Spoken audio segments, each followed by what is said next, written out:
Bom, pessoal, quando a gente fala de esportivos dos anos 70, basicamente são três siglas que vêm na cabeça da gente, né? RT, SS, GT. E dos três, certamente o mais polêmico deles é o Maverick GT, né? É um carro que marcou muita época, um carro que tem uma legião de fãs gigantesca e tem uma legião de críticos também, né? Por isso que eu acho que é o mais polêmico deles. Vou falar um pouco disso depois. Mas sem dúvida é um carro que marcou muito os anos 70 até hoje. Um carro que povoa o inconsciente coletivo aí da uma geração toda, né? Um carro que se escasseou muito, principalmente nas versões V8, né? Um carro que tem muitas qualidades, alguns defeitos. Um carro muito bonito visualmente, né? E que é um dos carros mais pedidos aí do canal, né? Faz um vídeo do Maverick GT. A gente tem um vídeo de 5 anos atrás, quando a gente foi buscar o carro, né? Comprei esse carro há quase 6 anos atrás. Eu paguei ele em 10 vezes, falei, vou buscar só quando eu quitar ele. Eu fui buscar ele em março de 15. Eu comprei esse carro no meio de 14, né? E tava na hora de fazer uma atualização dele aqui. Na verdade, o primeiro vídeo dele, né? Aquele vídeo que eu fiz era mais uma brincadeira. Se eu tivesse na companhia Santo Amaro, de veículos, né? Vamos falar um pouco do Maverick, mas o melhor lugar para se falar do Maverick é lá de fora, porque ele realmente é muito bonito visualmente. Eu acho que de todos os Mavericks que se produziram nos Estados Unidos, no Brasil, tudo que já saiu com a plaqueta Maverick, o mais bonito, sem dúvida alguma, é o brasileiro, né? Vamos lá falar um pouco do menino aqui, depois a gente volta aqui para dentro.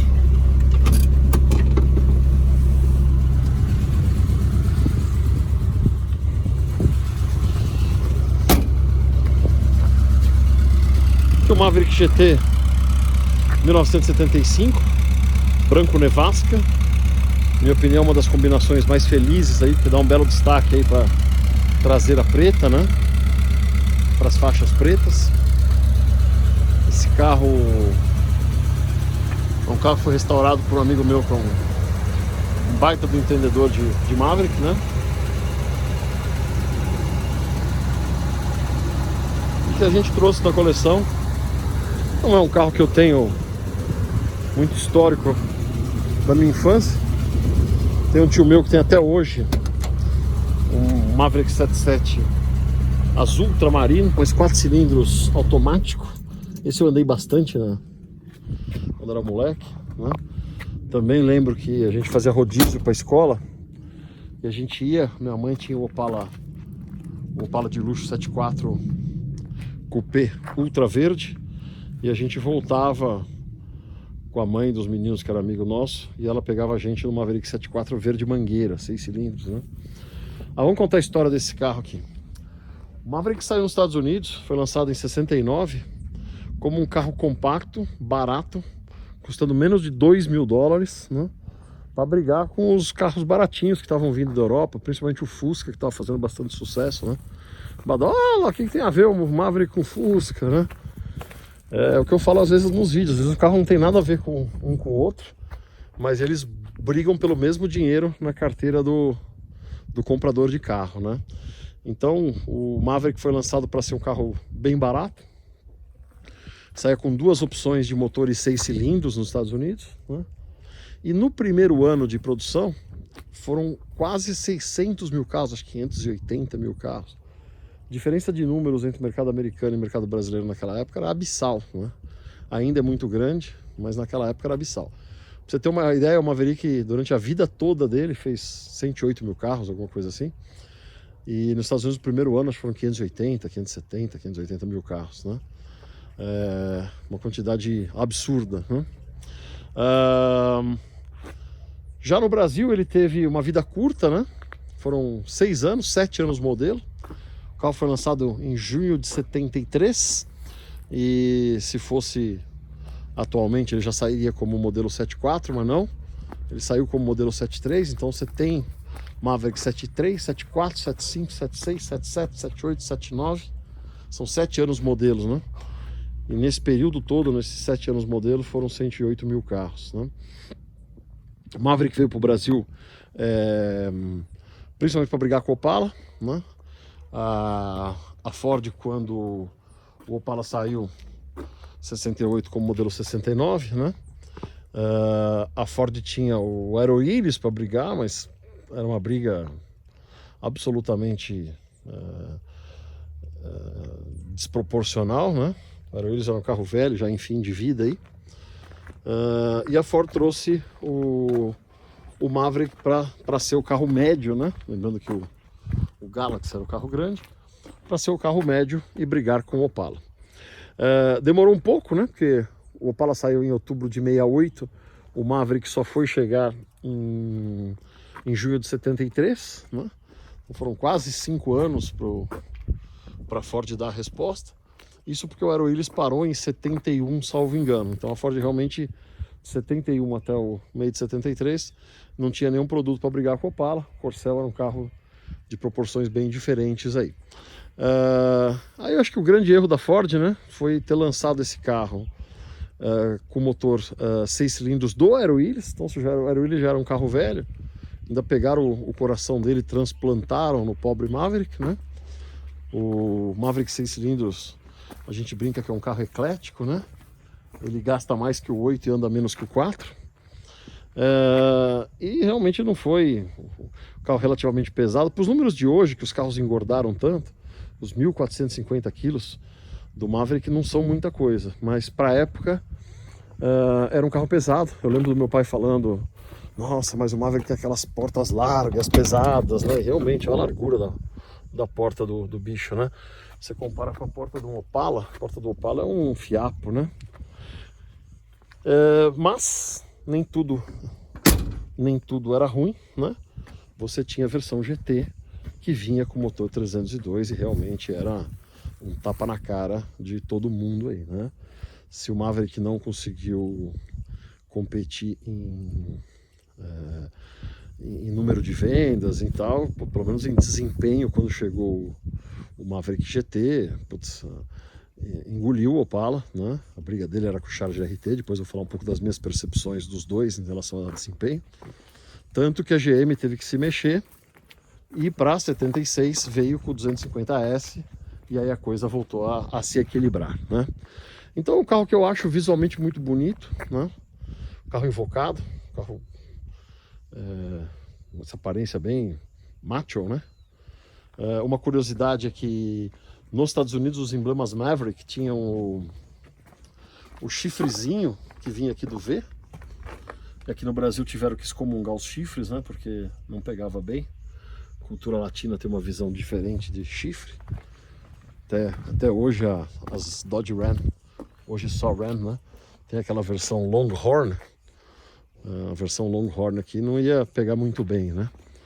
Mas feita a devida tropicalização dos adornos dos adornos de cabeça,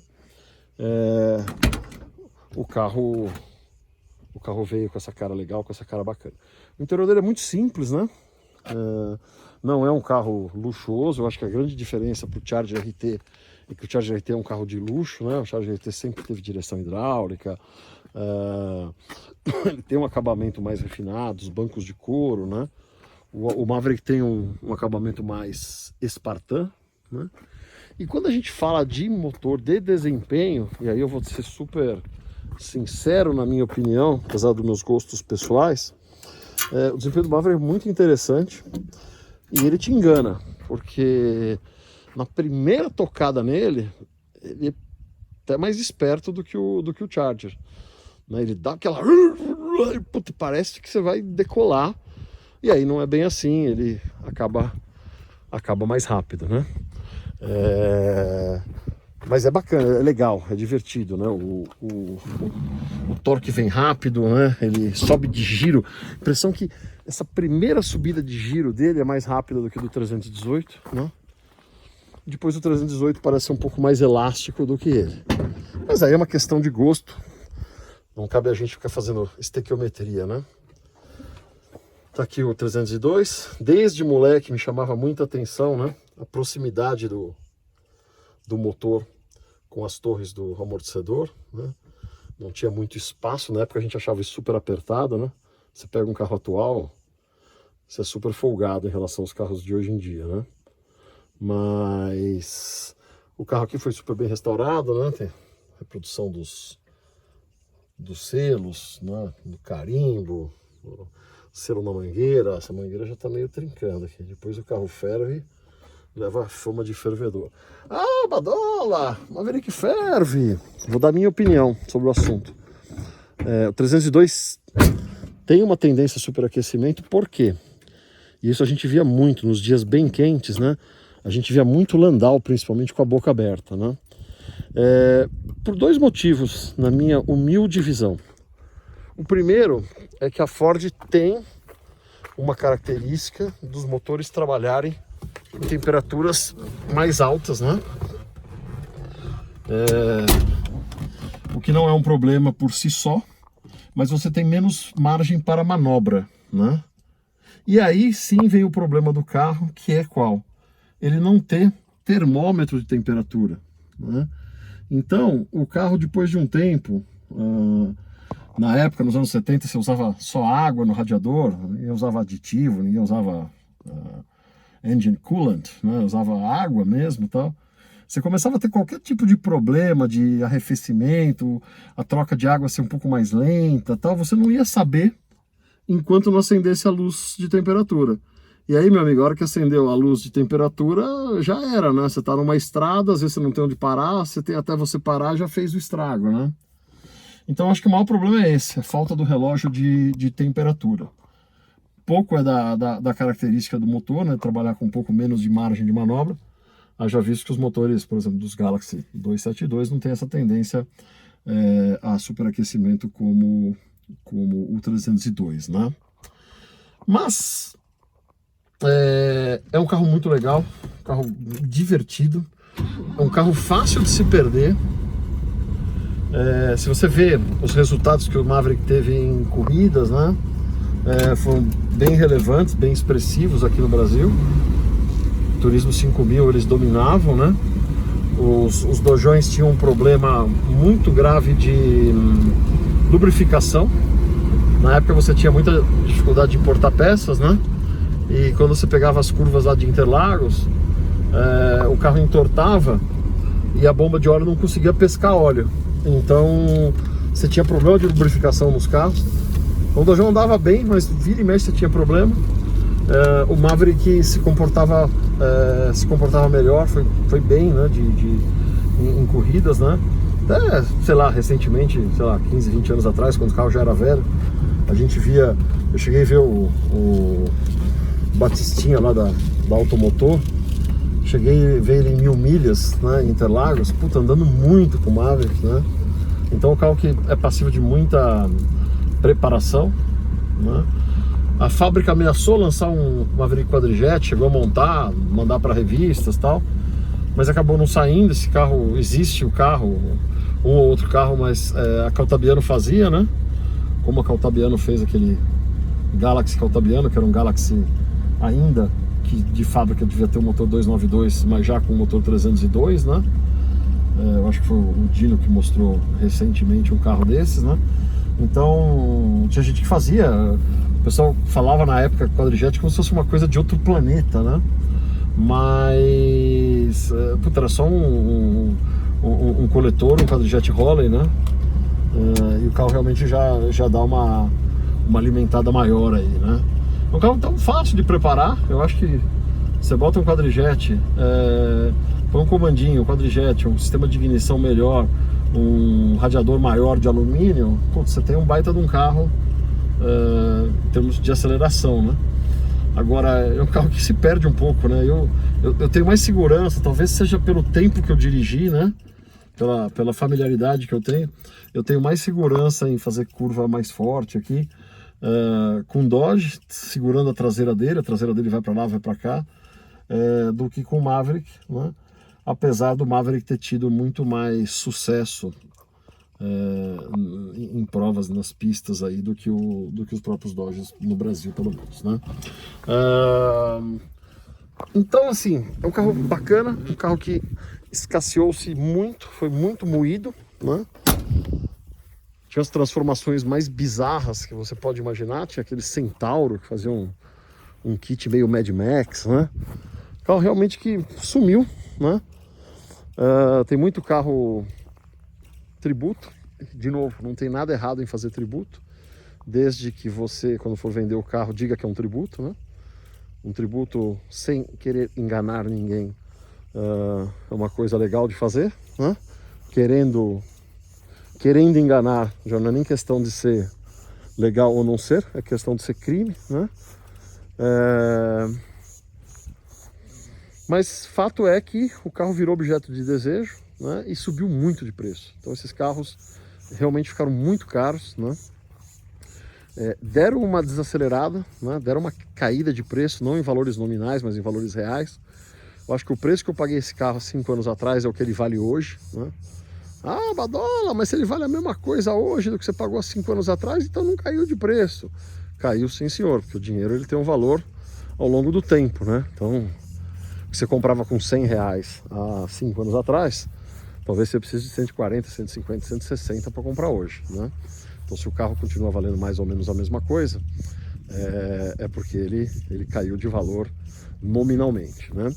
E eu fiz um vídeo há alguns anos atrás, fazendo uma recomendação de compra para quem quer. Muita gente me pergunta, né?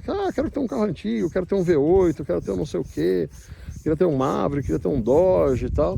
E o carro que eu recomendava, né, era que as pessoas não enfiassem um caminhão de dinheiro no Maverick, porque tudo que esse carro tem de não muito legal, né, essa tendência a superaquecimento, a parte de ergonometria dele não é legal, o banco pirulito, né? O que é o banco pirulito?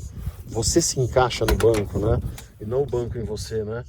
O Charger RT tem aquele reclinador Probel que você consegue reclinar direito. Aqui não, aqui você tem que se adaptar ao banco, né? Então tudo que esse carro tem de não muito legal, né? Você pode ter tudo isso corrigido, e na época eu disse que era por uma fração do preço, aqui, né? Então no Mustang GT 95, você tem o mesmo motor 302, só que muita evolução, injetado, lisinho, sem superaquecimento, com câmbio Tremec T5 de 5 marchas, um câmbio muito bom, um carro estável, com uma ergonometria perfeita, com interior chique, né? Então assim, tudo que falta nesse carro, tem nesse, né? E o detalhe que eu falei naquele vídeo de alguns anos atrás, é que com o valor que você comprava esse carro na época, né? Que você comprava o Maverick na época, você poderia comprar 3 ou 4 Mustang GT desse, né? O que aconteceu de lá para cá?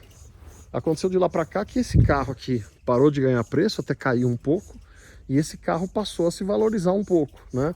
Principalmente quando ele é um carro sem retoque, em bom estado, com baixa quilometragem e mecânico, né? Então, se alguns anos atrás, você vê como os preços são móveis, né? Nada é estático na vida, principalmente preço de coisas supérfluas e com uma grande dose de intangibilidade como automóvel, né? Então, se alguns anos atrás você comprava esse carro, pelo valor desse carro você comprava 3 ou 4 desses, hoje pelo valor desse carro você compra só 2 desses. Mas ainda assim eu acho um bom negócio, né? Ainda assim eu acho que vale a pena, né? Falar, Badola, mas você fala para preservar a história da indústria, tá? Opa, peraí, aí é outro assunto. Você quer restaurar um carro, você quer pegar um carro moído para restaurar, para ser um carro que marcou uma época e tal, aí você tem que ir lá, né? Você não vai restaurar Mustang que fez nos Estados Unidos a tonelada, né? Agora, você quer um carro, você é uma pessoa mais normal, você quer um carro para curtir de fim de semana, para dar uma volta, para escutar o barulho de V8, aí, meu amigo, é para cair aqui mesmo, sabe? Não perca muito seus cabelos aqui. Se você pode ter bastante diversão aqui, por pelo menos metade do preço, né? E por muita confiabilidade, um carro... Confiança que você pode ter num carro desse é igual de um carro novo, né? Ah, hoje você pega esse carro para colocar lá, hoje não, porque o carro está meio parado, faz tempo que não usa. Mas se a gente faz uma troca geral de óleos, usa um pouquinho ele para ganhar confiança e tal, é a mesma confiabilidade de um carro atual, né? Esse carro tem 27 mil milhas, carro bem novinho, super bem conservado, super pouco usado, né? E deixa eu dar uma ligada nele também. Tá com o escapamento um pouquinho mais barulhento, não chega a ser barulhento, mas tá bem gostoso o barulho dele. Tanto que a gente não mexeu, né? E a gente tá falando do mesmo 302, né? Esse é o último ano do 302. No ano seguinte, você passa a ter o 4.8, que é um motor de geração mais moderna. Olha que delícia, ó.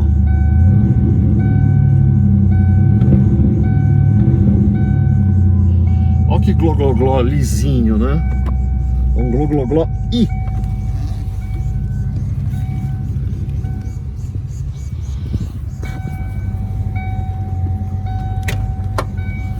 Abrir o capô dele.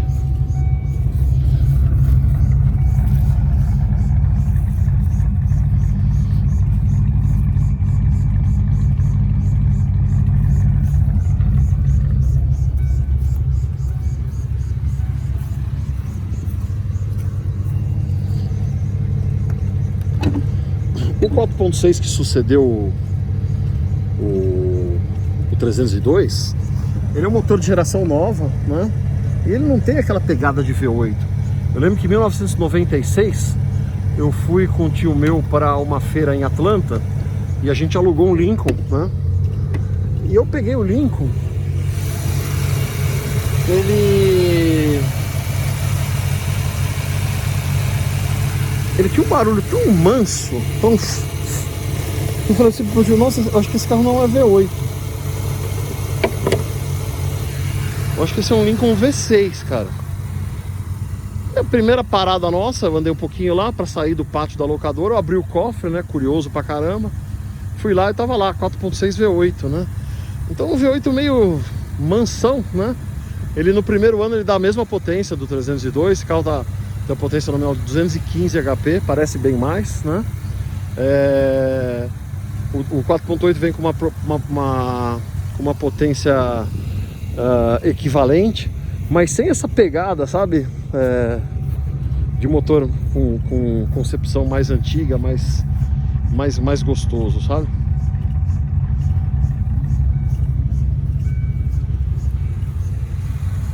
Então é isso aí. Ó, fiz um vídeo do Maverick.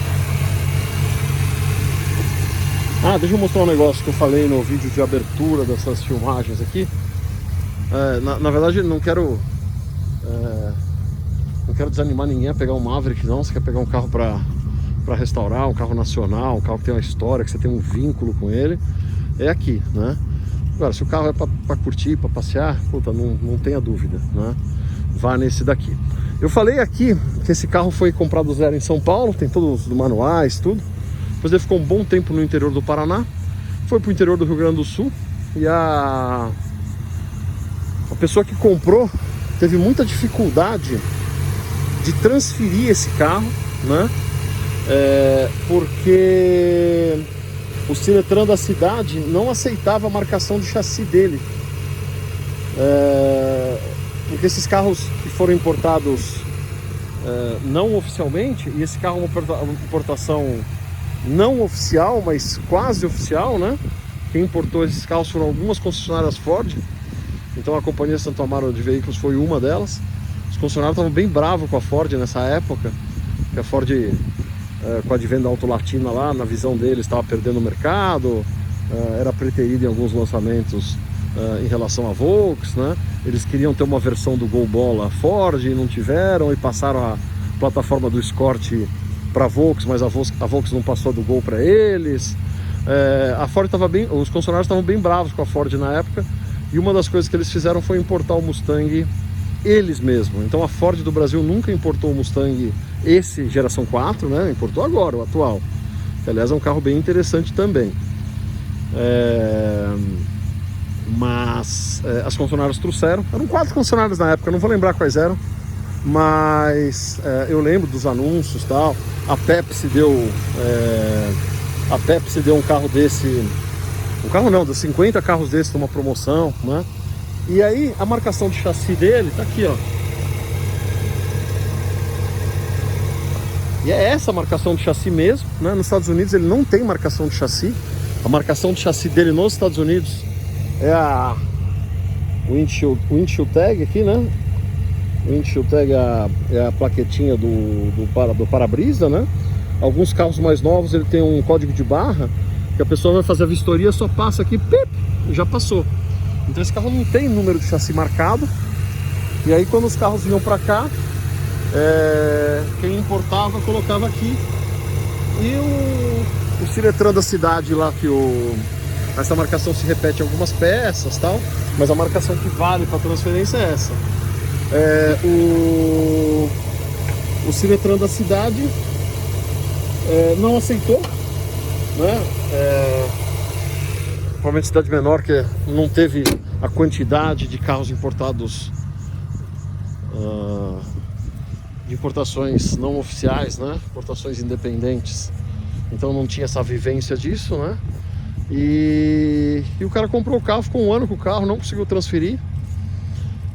Acabou me vendendo esse carro com baita de um preço de um Mustang igual a esse, só que mais gasto, mais usado. Eu trouxe o carro para cá, fizemos o laudo de vistoria e transferimos o carro. Em 2, 3 dias estava no meu nome, né? Então são algumas coisas, as dificuldades que as pessoas acabam enfrentando, que, sei lá, teoricamente não deveriam, né? Então é isso aí, ó. O pessoal que fala que não tem Ford no canal, Badola, por que você não mostra Ford no canal? Estamos fazendo um vídeo bem fordeiro aqui,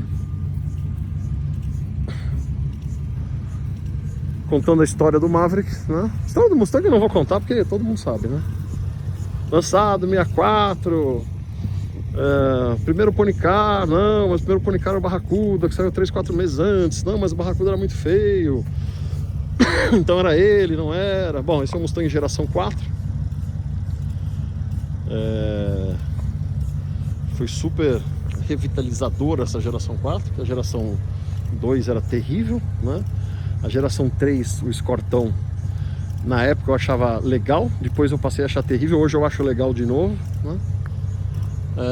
Aí essa geração 4, a geração 5, que foi aquela geração que voltou com aquele visual dos anos 60, e a geração 6, que é a geração atual. Vocês podem ir em qualquer concessionário Ford para vê-lo, né? Inclusive, se algum concessionário Ford quiser me emprestar um para fazer um vídeo, eu faço com o maior prazer. Mas o objetivo era realmente contar a história do Maverick, né? Esse carro que marcou tanto a vida da gente aí, né? A indústria nacional, apesar da sua vida relativamente curta no Brasil. Beleza? Gostou do vídeo? Inscreva-se no canal. Você gosta muito do conteúdo que a gente faz? Seja um membro do canal. Do lado do botão de se inscrever tem um botão Join, se tiver em inglês, ou não sei como é que fica, se está em português, é o botãozinho do lado esquerdo. Aí você clica lá, passa a ser membro do canal, tem acesso a uma porção de conteúdo exclusivo, erros de gravação, lives exclusivas para os membros e uma porção de coisas do tipo, e ajuda o canal a se manter aí, né? Beleza? Então é isso aí. Abraço para os senhores e até o próximo vídeo. Valeu!